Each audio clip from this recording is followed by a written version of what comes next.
Halo, pada kesempatan kali ini kami akan membahas tentang nilai-nilai dasar ASN yang ada pada sosok role model kami, yaitu Bapak Ganjar Pranowo.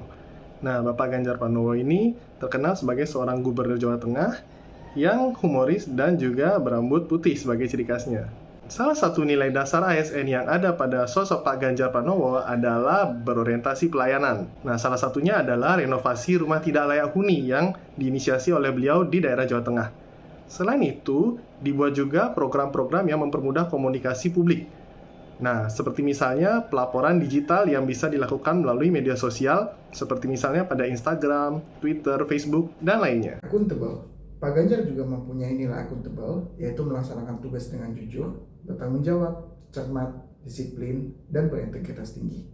Hal ini dibuktikan dengan beliau tetap bekerja walaupun sedang mengalami cedera. Selain itu, pemerintah Provinsi Jawa Tengah kembali mendapat peringkat A dalam laporan sistem akuntabilitas kinerja instansi pemerintahan wilayah 3 tahun 2019 dari Kementerian PAN-RB. Meskipun ada kenaikan skor dari tahun sebelumnya, Gubernur Jawa Tengah Ganjar Pranowo mengaku belum puas dan mendorong agar tahun 2020 bisa mencapai peringkat AA. Kompeten. Nilai-nilai dasar kompeten yang dimiliki oleh Pak Ganjar Pranowo dapat kita lihat dari penghargaan dan prestasi yang berhasil beliau raih. 3 unsur kompeten yang patut kita teladani. Yang pertama, kemampuan mengembangkan potensi, di mana beliau mampu mengembangkan potensi daerah yang beliau pimpin.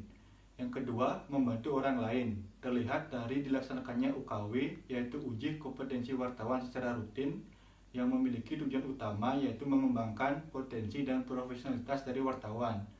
Yang ketiga, yaitu melaksanakan tugas dengan baik. Dari banyaknya penghargaan dan prestasi yang berhasil beliau raih selaku menjabat sebagai Gubernur Jawa Tengah, menunjukkan bahwa beliau mempunyai etos kerja yang baik dan program-program kerja beliau sangat efektif mengembangkan daerah yang beliau pimpin. Harmonis. Dengan berbagai banyaknya keberagaman di Indonesia, menciptakan suasana harmonis sangat perlu dilakukan. Begitu juga sebagai pemimpin yang baik, harus mampu menciptakan suasana harmonis tersebut. Bertoleransi antar agama, budaya, berempati, serta keterbukaan terhadap perbedaan dapat menciptakan kondisi yang memungkinkan untuk saling berkolaborasi dan bekerja sama, meningkatkan produktivitas pekerja, dan peningkatan kualitas pelayanan. Adaptif. Bapak Ganjar merupakan sosok yang paham betul akan perkembangan teknologi dan informasi. Beliau selalu mendukung dan mendorong jajarannya agar terus berkreasi dan berinovasi dengan mengikuti perkembangan zaman untuk memenuhi kebutuhan masyarakat. Bentuk dorongan itu terlihat ketika Bapak Ganjar memberikan penghargaan kepada 10 inovasi pelayanan publik terbaik di Jawa Tengah. Pak Ganjar Pranowo juga mampu mengikuti perkembangan teknologi dari aplikasi-aplikasi yang sedang up to date dalam menyampaikan suatu informasi. Kaum milenial, sebagai kaum yang dekat dengan teknologi, dapat mengakses informasi tersebut secara mudah dan cepat, sehingga unggahan Pak Ganjar sering mendapat respon positif dari kaum milenial. Selain itu, di bawah pimpinan beliau, pemerintahan Jawa Tengah berhasil menjadi provinsi terinovatif dalam Innovative Government Award 2020. Loyal. Bapak Ganjar Pranowo merupakan pemimpin yang memiliki loyalitas tinggi. Hal ini terlihat dari seringnya beliau menghadiri acara peringatan besar nasional maupun kegiatan yang diadakan komunitas, baik komunitas lokal ataupun internasional. Suatu contohnya adalah pada saat memperingati Hari Kanker Anak Sedunia 28 Februari 2022. Beliau memberikan sambutan secara virtual dan turut serta menyapa sejumlah anak penderita kanker dari Surabaya hingga Semarang, dan dilanjutkan dengan aksi cukur gundul sebagai bentuk dukungan bagi anak penderita kanker. Pak Ganjar juga merupakan pemimpin yang terkenal suka terjun langsung ke masyarakat, mendengarkan ide-ide dan masukan, serta berkolaborasi untuk mewujudkan kebutuhan masyarakat. Salah satu yang dilakukan Pak Ganjar adalah mendukung kemajuan program UMKM. Program ini diberi nama Lapak Ganjar.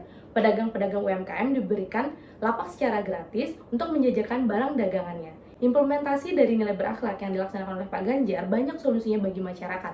Antara lain, yang pertama mendorong tumbuhnya transparansi lembaga keuangan, mensejahterakan para petani dan ketahanan pangan, pengelolaan pengembangan lalu lintas angkutan dan keselamatan jalan, serta memberantas pungli. Program-program ini memberi banyak manfaat bagi masyarakat, sehingga patut beliau dan Provinsi Jawa Tengah mendapatkan banyak prestasi dan penghargaan. Role model dalam penerapan prinsip core values ASN, yaitu berakhlak, adalah Sultan Syarif Qasim II yang merupakan pahlawan kemerdekaan dari Provinsi Riau. Beliau merupakan pahlawan kemerdekaan, pahlawan perjuangan yang dengan tegas menolak bergabung pada Belanda. Padahal saat itu Kerajaan Siak Sri Indrapura merupakan kerajaan otonom yang tidak tergabung kepada Indonesia. Beliau memiliki sikap loyal untuk bergabung kepada NKRI, bahkan menyumbangkan uang senilai 3 juta gulden yang jika di kurs saat ini itu mencapai triliunan rupiah. Baharudin Jusuf Habibie atau akrab disapa B.J. Habibie merupakan Presiden ketiga Republik Indonesia.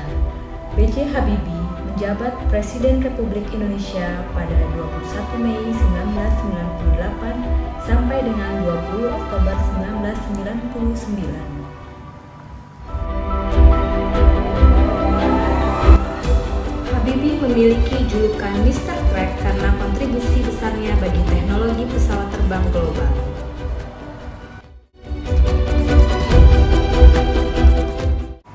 Namanya pun melekat menjadi nama teorema di bidang termodinamika, yaitu teorema Habibie atau sering disebut Crack Propagation Theory. Teori ini memberikan formulasi perhitungan matematis untuk menemukan potensi retakan pada kerangka badan pesawat.